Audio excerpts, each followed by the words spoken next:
Episodes of Palette Swap are suggested by viewers like you. If there's a character you'd like me to analyze, let me know in the comment section down below.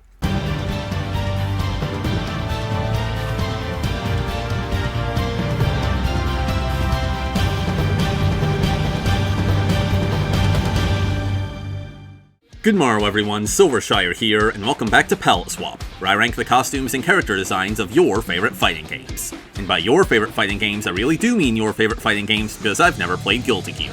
Today, we're covering two characters. For the first half of the video, we'll be discussing the opposite of Saul Goodman, Sol Badguy. And after that, we'll be taking a look at the woman who gives a new meaning to hair metal, Millia Rage. Timestamp is on screen if you want to skip to her. But before we begin our analysis, here's a quick refresher course on who Sol is and what we should be looking for in his character designs. Quick disclaimer, I'm not that familiar with Guilty Gear, and also, Guilty Gear lore is insane, so please forgive me if I get anything wrong, but I did lots of research, so hopefully I won't. The man who had come to be known as Sol Badguy was once a scientist named Frederick Bulsara. Alongside his buddy Asuka and his girlfriend Arya, he worked on the Gear Project, which was meant to eliminate disease but actually turned people into weird dragon monsters. Whoopsie. For reasons that I don't entirely understand, Asuka turned Frederick into a gear against his will. When he woke up, the lab was destroyed, and Asuka and Arya had vanished. Horrified by his transformation, he constructed a special headband to dampen his powers and maintain human form. He then put his newfound strength to use as a bounty hunter/vigilante, earning the nickname Bad Guy. He also met a vampire who called him Sol because he was fiery like the sun, hence Sol Badguy. Several years later, the US government took over the Gear Project and started employing gears as super soldiers. Asuka didn't like that, so he created a gear called Justice that could control all the other gears. But then Justice got corrupted by an evil AI and tried to wipe out humanity. Since Sol was an early prototype gear, he was immune to Justice's control, so he was able to destroy her. But then he found out that Justice had been created using Arya's body, which made him feel guilty. And he's a gear. If only there was a term for that. Sol's debut appearance is quite an eclectic design. While it's ostensibly a modern or even futuristic outfit, it draws some inspiration from medieval fashion, such as his cuffed gloves and long waistcloth, and it's all filtered through the colorful, spiky-haired lens of shonen anime. He reminds me of Final Fantasy in that way. Another way he reminds me of Final Fantasy is that he's covered in belts, 22 of them to be precise. Guilty Gear characters in general wear a lot of belts, so maybe the artists just have some sort of Nomurian obsession with them. But for Sol specifically, I think they represent the way he suppresses his nature as a gear. After all, 4 of them are used for the headband that keeps his powers in check. It's as if he needs to restrain himself in order to not lose control. Something neat about Guilty Gear is that almost every character is a reference to a certain rock band, and in Sol's case, that band is Queen. His real name is derived from Freddie Mercury's, his nickname comes from a Queen album, and his most prized possession is a Queen vinyl. This doesn't have much of an influence on his costume, but he does have Rock You etched into his headband and Free etched into his belt buckle, which reference We Will Rock You and I Want to Break Free respectively. He has a simple but striking color palette of red, black, white, and gold. Red is associated with aggression, which suits his rushdown playstyle, and also matches the flame powers he has as a gear. Sol has a very memorable look, and as the protagonist, it's fitting that he exemplifies so many of the series' overarching design philosophies. 8 out of 10. The next few games reuse Sol's original design. Since I don't take graphics into account, the same score applies for all of them. However, Guilty Gear XX also introduces Order Sol, a younger version of Sol from back when he was part of the Sacred Order of Holy Knights, which is basically an army of gear hunters put together by the UN.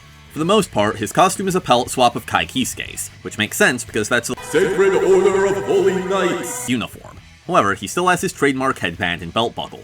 Spoiler alert for the Kai video that I'm gonna do like 2 years from now, but I like his design, and adding some of Sol's edgy flair makes it even better.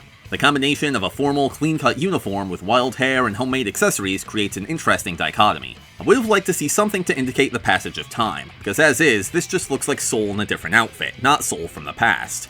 Gears are immortal, so I wouldn't expect him to look much different, but they could have given him a shorter ponytail or something like that. Granted, this is a sprite-based game, so they probably saved a lot of time by reusing Vanilla Sol's head. 9 out of 10. Guilty Gear Overture makes him look less like an aggressive tough guy and more like a mysterious brooding guy. He still reminds me of Final Fantasy, now Vincent Valentine specifically. Compared to the last game, his clothes are bulkier and cover up more of his skin. Even his face is often concealed by his tall collar. He does have a weird strip of exposed leg though. The word Riot is printed on his chest, which is a reference not to Queen but to one of Sol's attacks, the Riot stamp. He also has a gold cross motif, likely a nod to his time in the Sacred Order of Holy Knights. I appreciate that they took him in a new direction, but this feels over-designed. The simplicity of his earlier costumes allowed certain features like his hair, headband, and belt buckle to catch the viewer's attention. But here, there's a mountain of details that all sort of blend together. 6 out of 10. Sol has an alternate costume in Overture that removes his coat, making it significantly less cluttered. If anything, now it's a tad too plain in the chest area. I think he could do with some sort of symbol on his shirt. Even without that though, I prefer this version. 7 out of 10. His Guilty Gear Fast Edge design is an update to his classic look that brings it in line with modern fashion, possibly as an attempt to appeal to a younger audience. One of the strangest aspects of this costume is that his ponytail is seemingly sheathed within a metal scabbard like you would use for a katana, which come to think of it would make a lot more sense for the other character we're discussing today. This is a bizarre choice, and it seems pretty uncomfortable, but I'd be lying if I said it doesn't look cool. What actually doesn't look cool is this weird half shirt. To be fair, he had something similar in his debut appearance, but that was a plain, form-fitting undergarment, and there was a belt to cover up the separation between it and his chest, so it didn't stick out as much. Also, what's with these little black squares on his pecs? Are they supposed to be part of the shirt? I'm struggling to decipher what this would look like without the jacket. On a more general note, I miss the vaguely medieval aesthetic of his previous designs. 5 out of 10. In Guilty Gear Xrd, he goes from Sol Badguy to Swole Badguy. Dude's been eating nothing but boiled chicken and protein shakes. His outfit is even closer to his classic look, with the only notable differences being a white cross on his shirt and a short rectangular waistcloth. I like the continuation of the cross motif, but this new waistcloth renders his silhouette less interesting. Combined with the fact that I don't have a strong preference for either of his body types, this evens out to the same score as the original. 8 out of 10. Guilty Gear Strive doesn't change much. His vest has been replaced by a long-sleeve jacket, his shirt no longer has a cross on it, and his hair isn't quite so spiky. None of these have a huge impact, but they make him less unique overall. His Xrd design is more exaggerated and therefore more eye-catching. 7 out of 10. We're not done with Sol quite yet, because we still need to talk about his Dragon Install, which is what happens when he embraces his gear powers. In Overture, Dragon Install gives him red, scaly skin and wings made of fire. Parts of his body, mainly his head, resemble armor rather than something organic, highlighting the artificial origin of gears. 8 out of 10. In Xrd, Dragon Install instead turns him into what appears to be pure dark energy. His entire body is covered in a black to red gradient and glowing along the edges, which gives him a totally otherworldly appearance. In Overture, he looked like a monster, but here he looks like something incomprehensible. It's too bad he lost his wings though. It's also strange that he's still wearing a jacket, but at least it gets some spikes and chains to make it more intimidating. 9 out of 10. Thankfully, Millia's story is more straightforward than Sol's. She's an orphan who was taken in and raised by the Assassin's Guild. I'll give you 3 guesses what they do for a living. The guild's leader, Zato, convinced her to perform a forbidden spell that turned her hair into a living, shape-shifting weapon. She was a highly skilled assassin, but over time it began to weigh on her conscience. After chatting to a vampire who had once led the guild, wow, this dude shows up in everyone's backstory, she made the difficult decision to abandon those who had raised her. But the Assassin's Guild doesn't take kindly to deserters. Despite her best efforts to live a normal life, her past continues to haunt her. Millia's debut appearance is pretty basic, especially by Guilty Gear standards. She's just wearing a dress, hairband, gloves, and boots, most of which are totally plain aside from the occasional stripe. Her dress is multi-layered, which is kind of interesting, but there's not much to comment on. I will say that this color palette is a great choice for Millia. Blue and yellow are strongly contrasting colors, so her blonde hair stands out, which is important since it's her weapon. This design doesn't look bad, but it's unremarkable, and it doesn't tell us anything about who Millia is. 4 out of 10. Unlike Sol, she gets a new costume in Guilty Gear X. Her headband, gloves, and boots are unchanged, but the colors of her dress have been inverted and there's now a thick stripe running down the middle. She also has like 6 belts, which isn't a lot for a Guilty Gear character but still adds a bit of detail. These are minor improvements. 5 out of 10. Guilty Gear Fast Edge gives her a major overhaul. She looks somewhat militaristic now, or should I say militaristic?